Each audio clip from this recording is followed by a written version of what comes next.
across. Eh?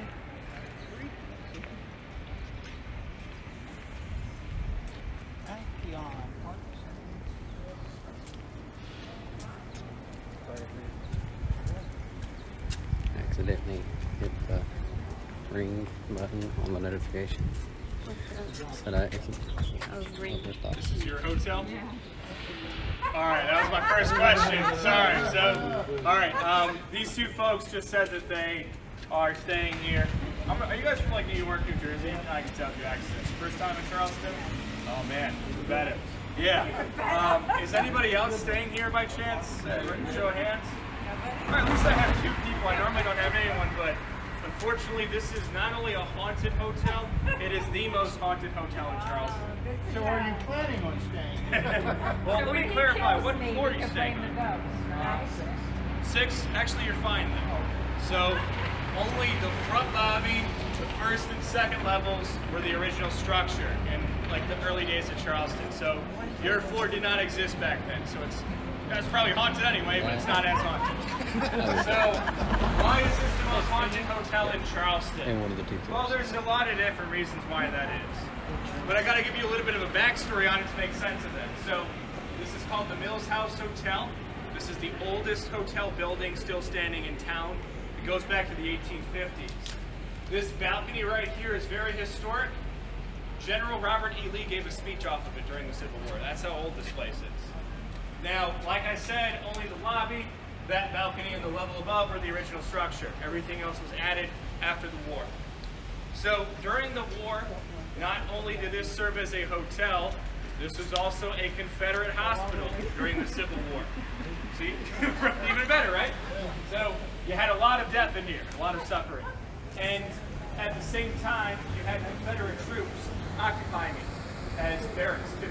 So, we had a really bad fire that started off towards the water during the war. And these men were on this balcony overlooking the fire and what direction it was coming to, in case they had to evacuate any of the civilians from the hotel. Now, we were also being bombarded by the Union Army at the time.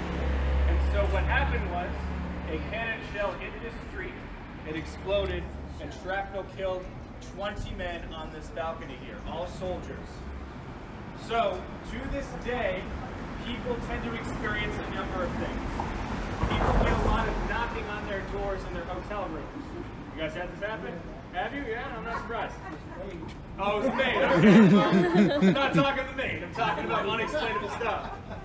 So, people will go to open the door and they think it's the maid or something similar, and there's nobody there. And they're like, all right, okay, it's just someone trying to mess with me. So they go to close the door, and the knocking proceeds. Now, that is because these soldiers, in a frantic haste, went door to door, banging on people's room doors to evacuate them from the fire coming this way. Now, even crazier, I don't know if you want to experience this, because this is pretty nuts, but sometimes people staying here will see full-on apparitions, as clear as I see you, of Confederate soldiers marching through the hallways. And that's what happens here. Probably not. I mean, that could be an option too, but no, all kinds of people. Now, what you also have is something that occurs on the other side of this place. I want to take you over by the restaurant, Poogan's Porch. That's the most haunted restaurant in Charleston. You guys let's pick the best spot. Right down the road from the most haunted train guard. That's right. That's right. It's got the truck up there. No, I keep saying he killed me. Okay, you know the post. You got an alibi. Oh, we're in there. Well, if your waitress says that you like some spirits. It's not in that Oh, we'll be there at 6:15 tomorrow, so. That would have been cool. In that space.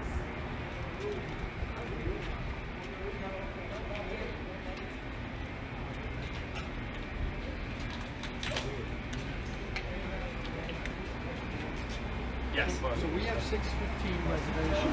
Not too far to the railing. The railing. Stay away from the railing. No, Stay away from the rail? the railing's fine. I'd probably, if I were you guys, stay away from the ladies' restroom on the first floor. That's all going to make sense in a minute. So guys, across the street from us, that is called Poogan's Porch. That is a very renowned restaurant in the city. Very good quality, good reviews. I like that place a lot. The only catch is it's the most haunted restaurant in Charleston. And, you know, aside from that, though, it's great. You'll enjoy it very much. So, other types of encounters that people staying here tend to have, especially those on these balconies and this side of the building, is that you guys too? No, we're okay. we are. Yeah, that's right. Right off this week. So, long after that restaurant has been closed, in the middle of the night, people have encountered what appears to be, you guys see that second level porch? Yeah. To the right corner is a door with window frame in it. And people have seen in the middle of the night what appears to be an elderly woman banging on it as if she's locked inside. And so they go to call the front desk or the police even, and they literally just get flat out told, congratulations, you just saw your first Charleston ghost. I'm serious. They've gotten this call thousands of times. They don't even respond to that call anymore unless the actual alarm is triggered in the restaurant. They just flat out ignore it. So why is that? Well, to understand that, that house, well, that building was not always a restaurant. That used to be and she passed away in her 70s, and her sister sold the property after her passing to a family. Now, when they opened it up in the 1970s, 1973, they started to have some very interesting and paranormal encounters as it was a restaurant. And I mean, it was very small things like plates, glasses, and tableware would come flying off tables unexplainably, but it got more severe as time went on. For example, there was a party of 12 people being sat in the dining room, and when the hostess took them to be sat, there was this old woman sitting at the table, and the hostess politely said, "Ma'am, I'm going to have to move you to another seat. We have a reservation for this evening." And the woman said, "No, this is my house. You all need to leave." And she literally disappeared in front of their eyes. Now, the most extreme thing that ever happened here was only a couple of years ago. There was a couple staying here at the hotel, and they got recommended a good local restaurant. Yours truly, Poogan's Porch. So, they sat, and the lady needed to use the restroom. So she went to the closest one, which was on the first floor, and this is why I say avoid it. So she went inside, and she was washing her hands, and she looked up in the mirror, and she was startled, because there was this woman, an elderly woman, literally right behind her, with her arms crossed, scowl on her face, looking very angry. And this woman didn't say anything. Now, the woman washing her hands was under the impression that she cut her in line or did something to make her upset. So she politely apologized, and the woman continued to say nothing. All she did was reach out her hand and grab her by the neck and started choking her. Now, this woman was seeing all of this going on from the mirror's point of view. So she turned around to face the attacker, and there was nobody there. The bathroom was completely empty. And she left and never came back here. Now, the staff still has encounters with her to this day. Don't understand exactly why this is, but I have noticed that for as long as I have lived in this town, that one window where she has been seen in that room is closed. Every single one of the shutters on this property is open, aside from that. But nonetheless, guys, it is a fantastic restaurant. I would certainly recommend it. It's great low country food. It's the coastal part of South Carolina, a lot of shrimp, oysters, fish, things like that. It's very good. Now, for this next story, guys, this is a bit different than anything we've talked about. This is probably the craziest legend in Charleston's history. We're going to go down the road to what is called Washington Park.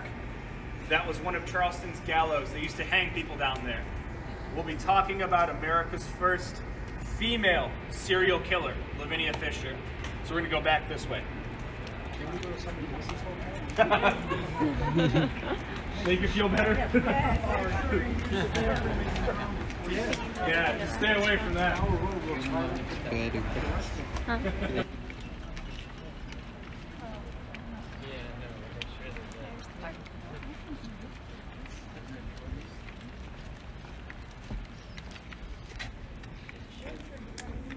what we want to.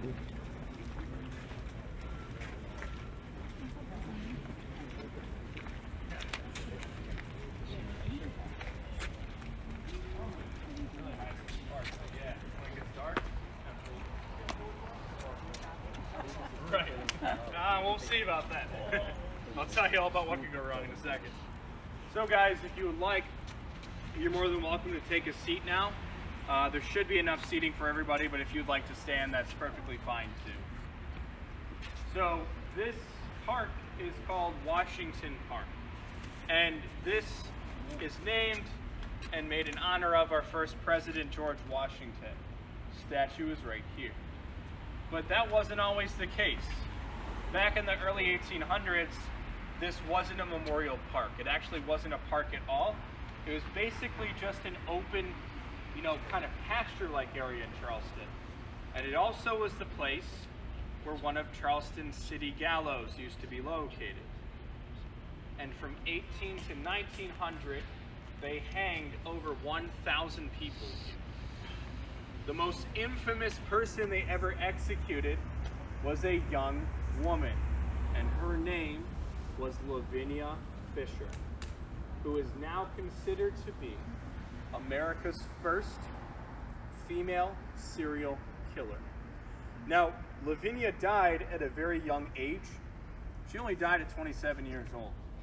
But in the years leading up to her death, her and her husband, his name was John, killed over 100 people in this area.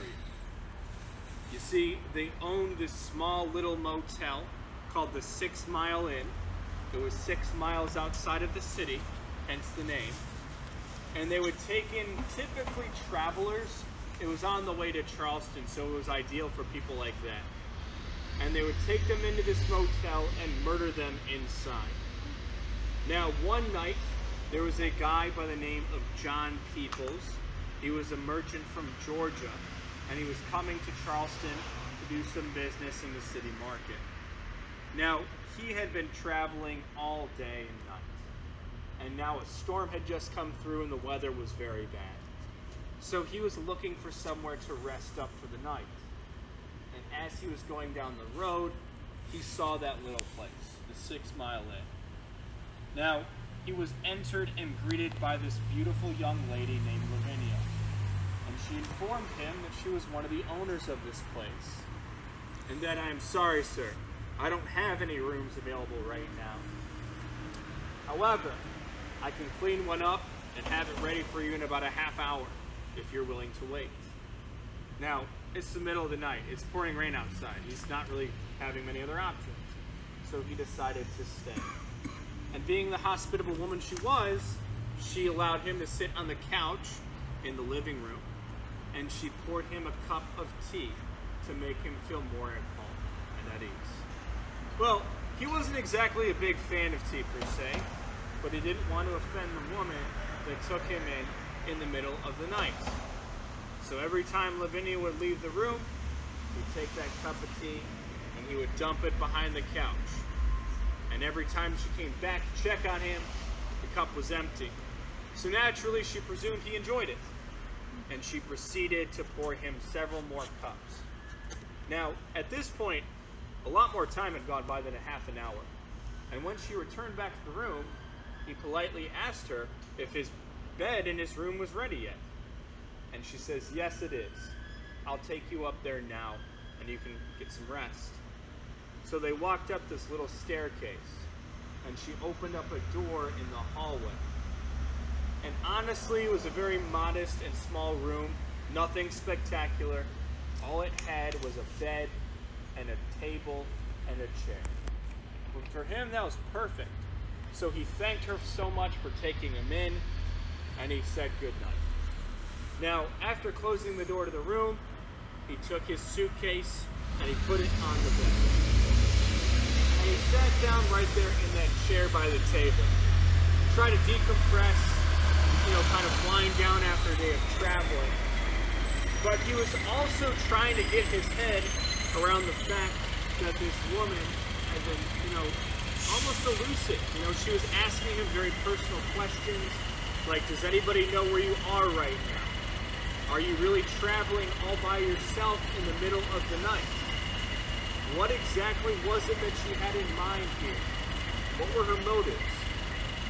But before he could even think of anything, he fell asleep right here in this chair. and that was only for a couple of minutes. After a few minutes, he heard this very loud noise coming from under the bed. And when he opened his eyes, he thought that he was dreaming, because the bed was missing from the room entirely. There was a massive hole where the bed was once standing. And so he got up from the chair, walked over, and looked down this big hole. And down in the hole was the basement of this establishment, as well as his bed, and the suitcase that was on the bed.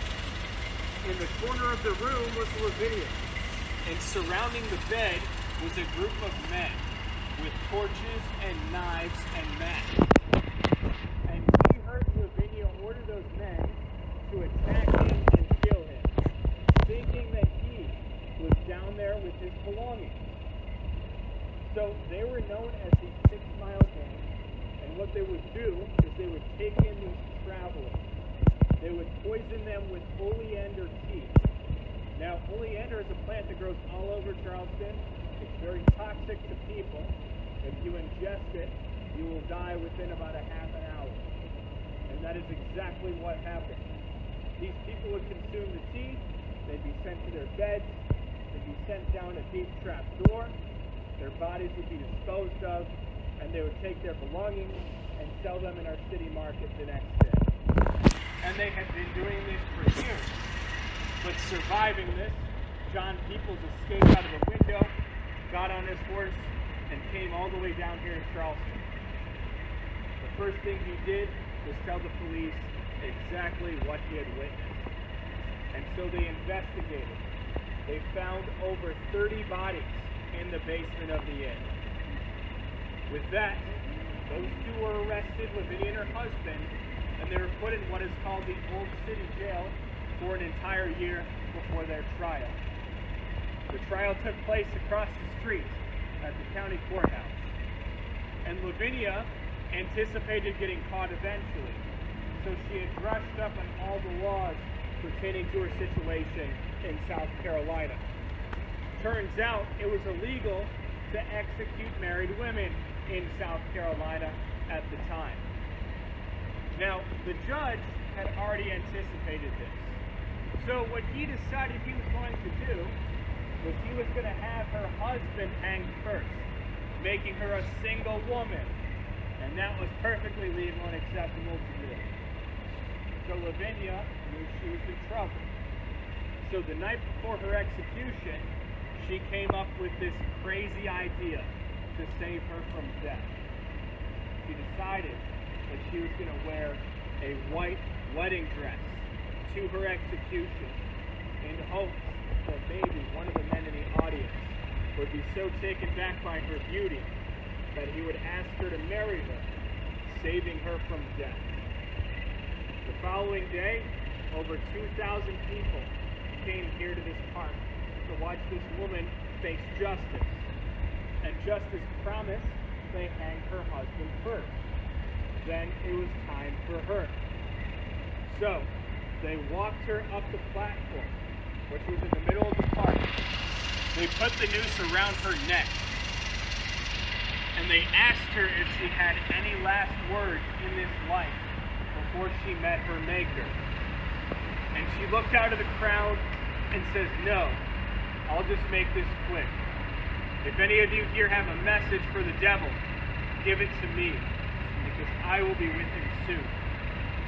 Right as she finished saying this, she jumped off the platform, fell, broke her neck, and died on the spot. And that was the last of Lavinia Fisher in this life. She wanted to go off in her own terms in this world. So where does that leave us today? Well, aside from the fact that a lot of people come through this park on a daily basis and take pictures, sometimes they capture what appears to be a woman with a broken neck in a dress. Well, that is nothing in comparison to the other thing that happens here, that I have personally experienced myself. People sometimes walk out of this park with scratches on their bodies, and they're always the same kind of scratch. It's almost like a signature or trademark. It is this 3 claw mark-like stretch that can appear anywhere in your body. Sometimes you feel it, other times you don't. For example, I was giving one of my first tours ever out here one night. I went home, took a shower, I took off my shirt, and I had these massive scratch marks down my chest that I did not feel and were not there beforehand. However, sometimes you clearly do feel this pain. Last winter, I had a couple on my tour, and it was a bit of a chilly evening, so they had jackets on. And the one gentleman just kept saying how badly his back was in pain the entire time. 20 minutes into that, his wife finally lifted up his jacket, and this poor guy was gushing blood down his back. And he had the same scratches that me and hundreds of other people who have come here and experienced. Now, the only other place in Charleston where this happens is at the Old City Jail, where we also give tours. In the cell block that is now called Lavinia's room. It was the jail cell room where she was incarcerated for an entire year before her trial and execution. So if you experience anything like this during your time here in Charleston, know that that is due to the spirit of Lavinia Fisher, America's first female serial killer. 1820, about 200 years ago, a little bit over. Now guys, I know that was a bit of a longer one, but do we have any questions you'd like to ask about anything we've discussed so far about Charleston or the tour, Lavinia? Okay? Well guys, just remember you can always ask me whenever you want to. So guys, for one of the last stories in the tour, I'd like to take us back in the direction of the market and the office place. We're going to talk about Tommy Condon's Irish Pub. It's also a very haunted restaurant, so we're going to head that way. There you go.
And what you just thinking that? I was just thinking, give you just enough at your tours Yeah. to be like, I want to do that one.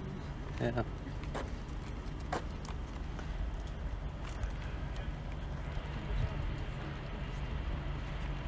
I have to show you a screenshot that I took because of Do you have a ghost in but it almost looks like it because of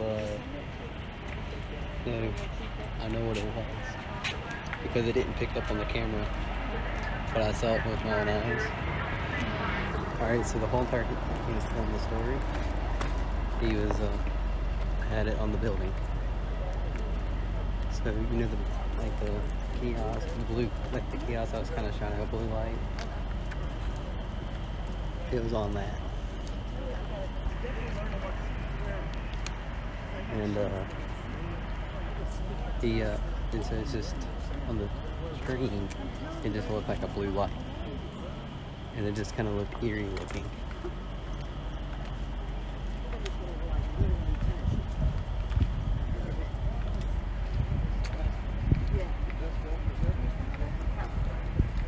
Yeah, haunted hotel right there.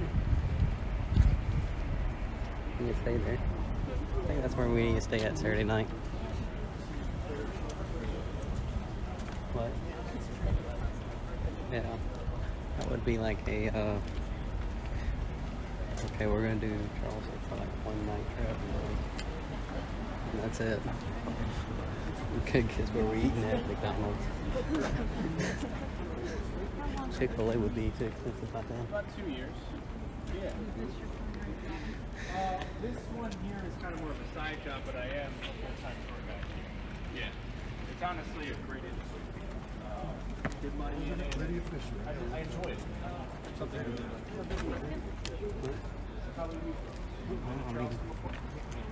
First time? Yeah. Oh, okay. Where you guys? We're just gonna move down here. Okay. But then again, I have to have a certain degree.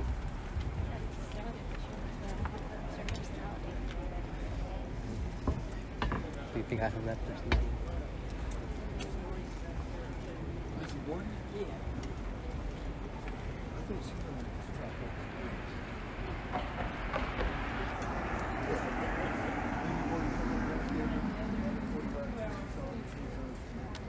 Okay.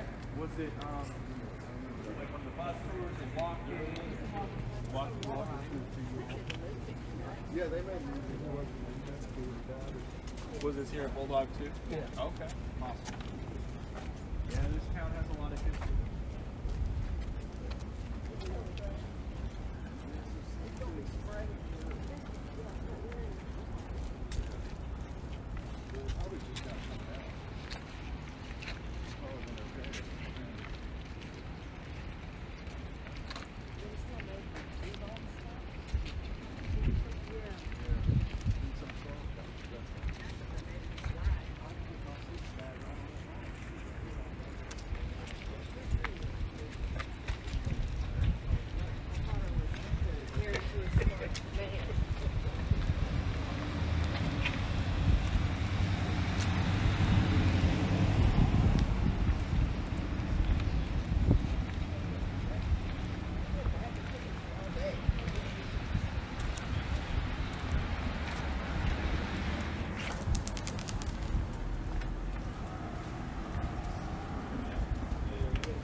What was that restaurant called again?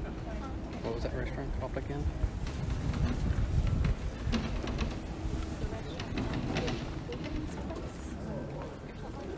We might be able to just look it up as far as like. Yeah, I'll try to look it up like that. Not I'll look up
Open right here. Thank you.